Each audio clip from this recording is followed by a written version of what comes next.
On a envie d'être d'accord avec Ségolène Royal, la République En Marche continue de piétiner la démocratie, décidément tout continue normalement, et il est l'heure du 68e épisode de La Farce Tranquille. Taisez-vous. Non mais cet homme est ahurissant. Porte-parole du gouvernement. Ce que vous venez de faire, c'est super. Chers amis, on se retrouve pour ce nouvel épisode de La Farce Tranquille. Encore un épisode chargé comme jaja. Vous allez voir beaucoup de choses au menu du jour. Mais avant toute chose, petite surprise. Vous savez, normalement, je vous dis oui, si vous voulez vous abonner, tout ça, un truc classique, tu connais. Non, aujourd'hui, l'appel est un petit peu différent. Si vous voulez soutenir Juste Culture, c'est notre nouvelle chaîne. Vous êtes plus de 12 000 abonnés déjà. On a besoin de vous, toujours plus de contenu qui arrive. Il va y avoir de l'opéra, il va y avoir beaucoup de choses différentes sur cette chaîne. Il y a déjà pas mal de vidéos qui sont sorties, des chroniques de bouquins, du rap, de la musique, du cinoche. On se régale. Le lien est dans la description de la vidéo si vous voulez vous abonner. Sinon, il y a un petit par là au-dessus de ma gueule. Vous pouvez cliquer dessus, vous abonner. C'est fastoche et votre soutien est plus que précieux. Et pour commencer ce nouvel épisode de La Farce Tranquille, on va commencer, vous connaissez la tradition, avec le sondage de la semaine. Maintenant ça va chier. Alors, la semaine dernière, j'avais posé une question un poil rhétorique, vraiment. J'avais dit taxer les super profits, pour ou contre. Ouais, j'avais dit taxer les super profits, oui ou non. Parce qu'on a un ministre de l'économie qui ne sait pas ce que c'est. Donc j'ai demandé aux Français, tu vois, qui sont visiblement plus qualifiés que le ministre de l'économie. Bon, c'est sans appel. Ah ouais, oui, 1825, non, 52.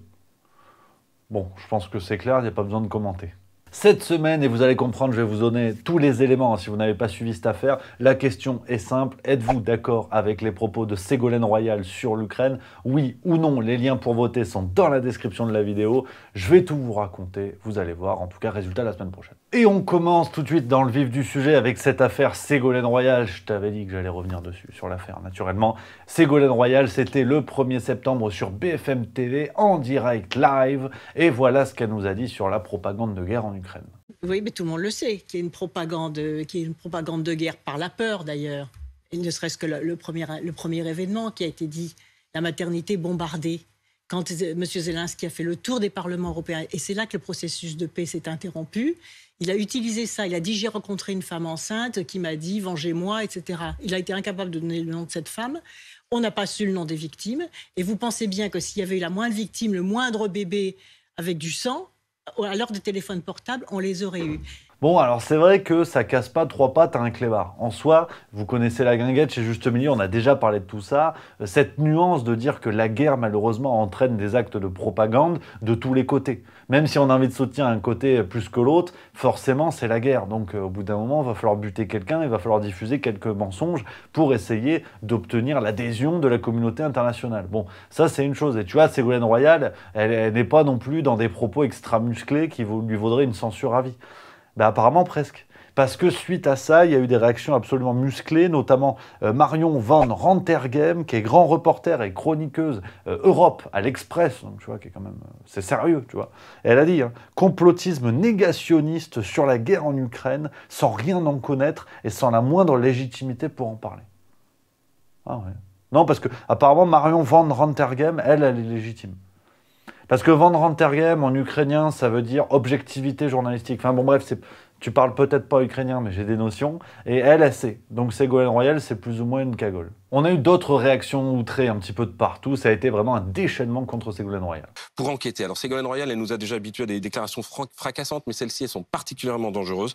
D'abord parce qu'elle explique dans son propos que cette propagande aurait pour but de faire capoter le processus de paix. Mais enfin, de quoi parle-t-elle? À quel moment Vladimir Poutine, qui est l'envahisseur, rappelons-le quand même, a-t-il voulu faire la paix depuis le début du conflit? Vous vous en souvenez? Ben non, j'en vois pas, il n'y en a pas eu. Ça revient à quoi? Ça revient au fond à renvoyer dos à dos les Ukrainiens et les Russes, laissant entendre qu'au fond, l'Ukraine l'aurait bien cherché. Vous savez, c'était une petite musique qu'on entendait au début du conflit. Et c'est vrai que tu te rends compte que, bon bah déjà, c'est un peu le monde à l'envers. En ce moment, je suis d'accord avec Ségolène Royal, et c'est pas la première fois qu'elle a des prises de position médiatiques tout à fait courageuses, quitte à ce qu'elle reçoive pleine gueule l'opprobre général.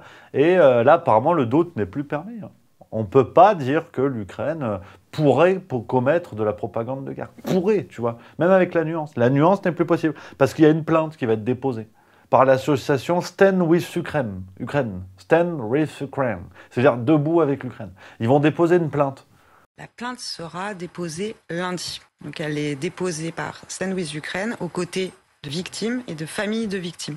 Donc c'est ensemble qu'on va défendre l'honneur, la mémoire et la condition de victime même face à Ségolène Royal qui a nié sur cette antenne l'existence même de victimes. On ne sait pas pourquoi d'ailleurs, mais on ne sait pas pour quel motif, parce que faudra prouver que ce que dit Ségolène Royal est faux, et là ça risque d'être coton. Mais il y a une plainte. Alors c'est que moi j'en étais resté à liberté d'expression, c'est pour ça je n'ai pas la mise à jour. Et tu vois, pauvre Ségolène, tu sais, elle est revenue du pôle Nord. Bon, au départ, elle débattait avec des pingouins, donc c'est plus tranquille, tu vois. Là, elle a pris un raz-de-marée dans la gueule. Et le 6 septembre, sur LCI, elle a essayé de se débattre un peu comme elle pouvait, quoi. Mais bon, elle s'excuse de choses qu'elle n'a pas dites ou que les gens ont pu mal comprendre. Donc, au bout d'un moment, c'est plus facile de débattre avec un pingouin. Car il n'y aura pas de vainqueur de cette guerre. Tout le monde est perdant. Et non seulement tout le monde est perdant, mais nous ne remplissons pas nos responsabilités de leader politique lorsque nous laissons cette guerre se développer. Donc comme je vous le disais, en tout cas, c'est le sondage de la semaine. Si vous voulez voter pour donner votre avis, êtes-vous d'accord, oui ou non, avec ce qu'a dit Ségolène Royal? Vous connaissez la maison, j'en bafouille.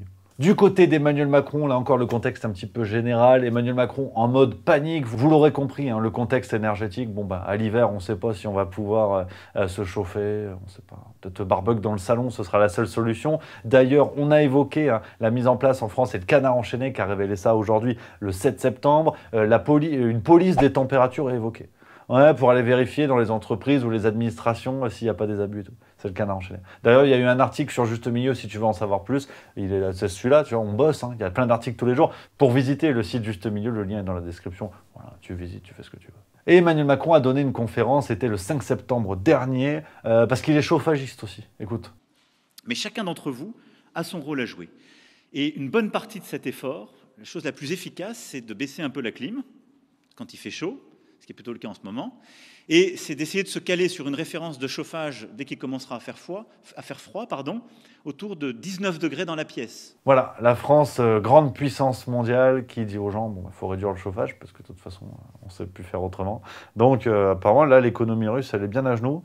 Et sinon, Emmanuel Macron, il vient de découvrir le fonctionnement de l'Union européenne. Je pensais qu'il était au courant, bêtement, naïvement, mais il découvre, parce qu'il a dénoncé un prix de l'électricité déconnecté de la réalité des coûts de production. Aujourd'hui, le prix de l'électricité sur le marché européen est beaucoup trop dépendant des contributions marginales, et en particulier celle du gaz, en particulier en moment de pic. Ce qui, pour des pays comme le nôtre et certains autres, est aberrant et fait que vous avez un prix de l'électricité qui est déconnecté des prix, de la réalité des coûts de production.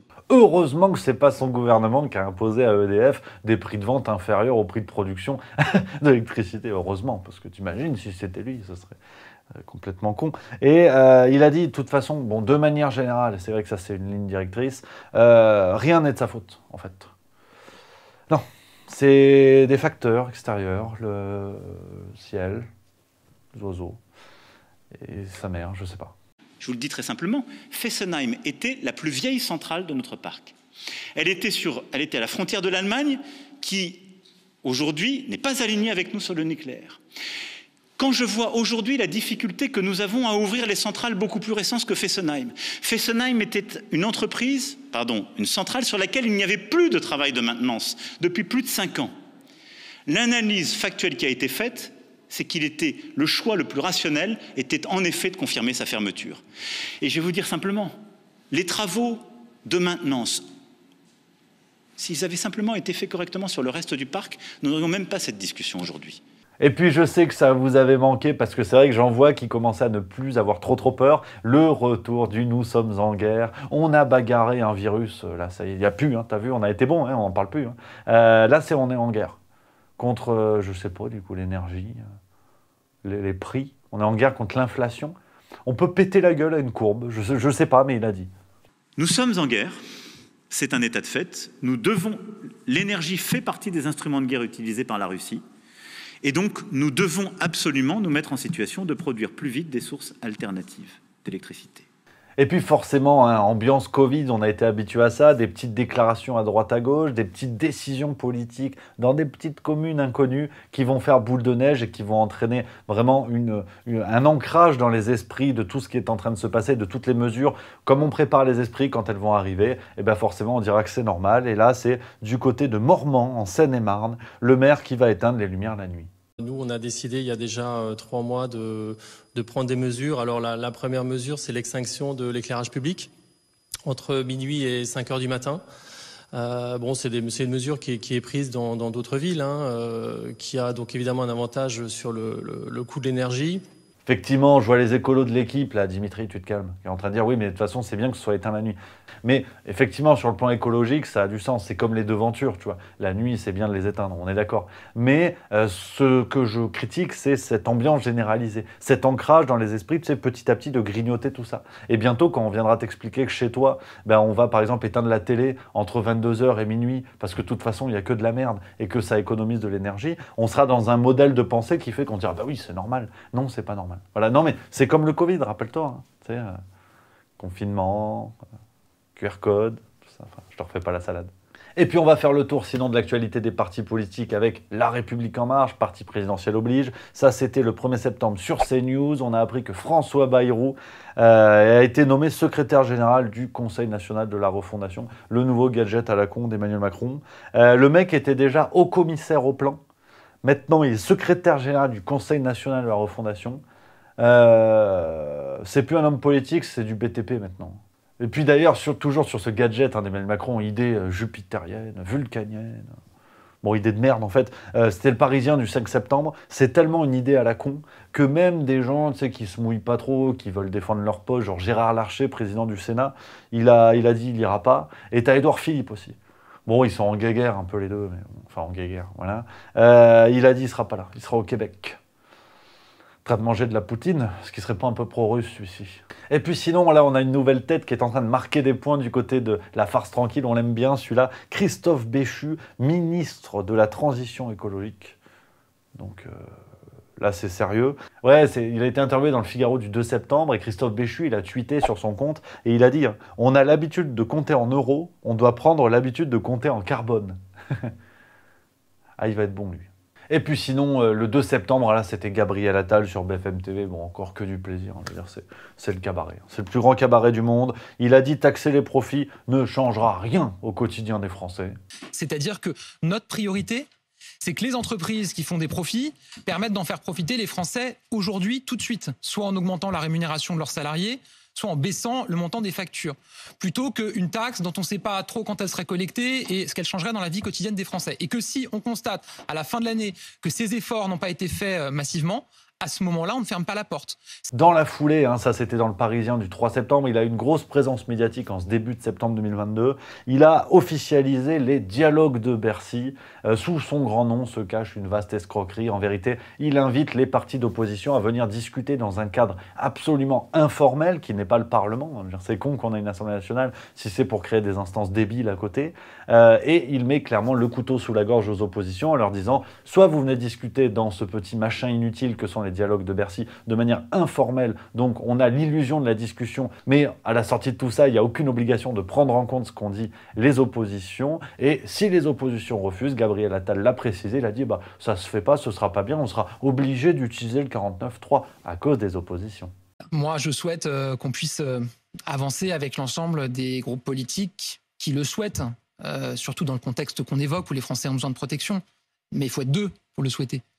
Et c'est vrai que j'étais assez surpris de voir certaines déclarations dans la presse, encore ce week-end, de responsables des LR, par exemple, qui ont indiqué, avant même qu'on ait présenté le projet de budget, qu'ils voteraient contre pour des raisons, je cite, symboliques ou politiques. Donc forcément, encore un contournement démocratique de La République En Marche. Ça se voit de plus en plus, les ficelles sont de plus en plus grosses, mais qu'est-ce que tu veux que je te dise, c'est comme ça. Et puis, on a eu quand même dans l'opinion du 6 septembre un joli dessin que je voulais vous montrer qui résume parfaitement la situation. Je vous le laisse lire. L'art de la caricature en France est encore vivant et ça fait plaisir. Du côté du journal du dimanche, ça c'était le 4 septembre, on avait Elisabeth Rome, successeuse de Marlène Schiappa, à l'égalité homme-femme. Ou femme-homme, faut dire. Donc là, on est sérieux. Elle a dit, contre la montée des violences, elle va lancer un guichet unique afin de fournir un accompagnement global aux victimes. Eh bien, on n'a pas fini de compter les mortes. Et le 6 septembre, Bruno Le Maire, l'inénarrable, l'incontournable, c'était sur BFM TV, il a dit qu'il va y avoir une hausse contenue des prix de l'énergie. Maintenant, on va arriver en janvier 2023, il y aura des hausses. On ne l'a jamais caché. Il y aura des hausses parce qu'il faut que régulièrement, on puisse ajuster les prix pour qu'une hausse qui sera contenu, j'ai toujours employé ce terme-là, je maintiens ce terme-là, la hausse des prix de l'électricité, des prix du gaz sera contenue. Oui, alors bon, lui, il est plus à une fumisterie près. Je veux dire, Bruno Le Maire, maintenant, pour moi, c'est un magicien. Je veux dire, c'est Mesmer. Il parle, je suis comme ça. Il me fait gober ce qu'il veut parce que c'est de l'hypnose à ce niveau-là. Et il a dit également, nous devons tous prendre le réchauffement climatique au sérieux, bien sûr. Ce que je crois, c'est que nous devons tous prendre le réchauffement climatique au sérieux. C'est grave, c'est l'avenir de notre planète, c'est notre capacité à habiter cette planète pour nous et surtout pour nos enfants et nos petits-enfants. Et puis sinon, on continue du côté des autres partis. Et là, on a Éric Zemmour qui a fait son grand retour politique. C'était le 5 septembre sur BFM TV face à Apolline de Malherbe. Est-ce qu'il ne serait pas un petit peu mauvais perdant, notre Gargamel ? Il y a eu l'attaque par Poutine de l'Ukraine et qui a fait basculer la campagne dans un autre univers en vérité où les thèmes de la campagne n'étaient plus porteurs, n'étaient plus intéressants, n'intéressaient plus ni les médias ni les gens et ça a complètement changé la face de la campagne. Voilà. Il a continué un peu quelques propos comme ça qui ont marqué l'entretien et notamment un soutien quand même en passant, il faut le souligner, à Ségolène Royal par rapport à ses propos dont je te parlais tout à l'heure. Moi, j'écoute Ségolène Royal qui est très courageuse comme souvent. Elle ose affronter. Après, on est d'accord, on n'est pas d'accord. Vous êtes d'accord ? Je ne sais pas, là, sur cette histoire de la maternité, je ne peux pas donner mon avis. Ce que je pense, parce que je ne sais pas. Vous trouvez ça courageux, en tout cas ? Je trouve ça courageux, oui. Au moins, elle pose des problèmes, elle pose des questions. Souvenez-vous, en Irak, on a eu la même chose. Les Irakiens avaient, soi-disant,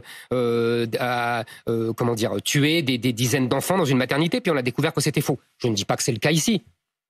À faire préciser. Quand même. Du côté de la France insoumise, on avait Mélenchon à la braderie de Lille, ça c'était le 3 septembre. Il nous a régalé, Papy Méluche, que du plaisir. Le roi de la bonne ambiance. Je veux dire, à côté, la compagnie créole, c'est une compagnie de pompes funèbres. Parce que Jean-Luc, mais putain, la déconne, toujours la déconne, t'as une tache pistache, tire sur mon doigt. Là, il était grognon, il était vexé comme un pou, parce que c'est Adrien Quatennens, député du Nord, qui a ouvert le bal des discours. Tu vois. Regarde la réaction de Jean-Luc.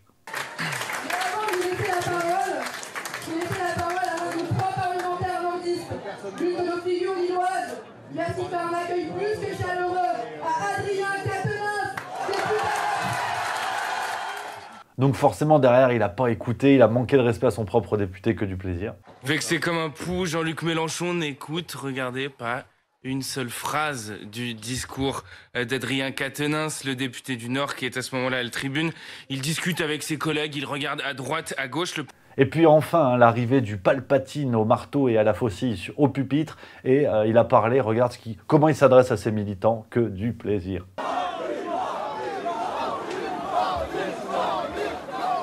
Non, je ne parlerai pas plus fort. C'est même pas la peine d'essayer de me tordre les bras.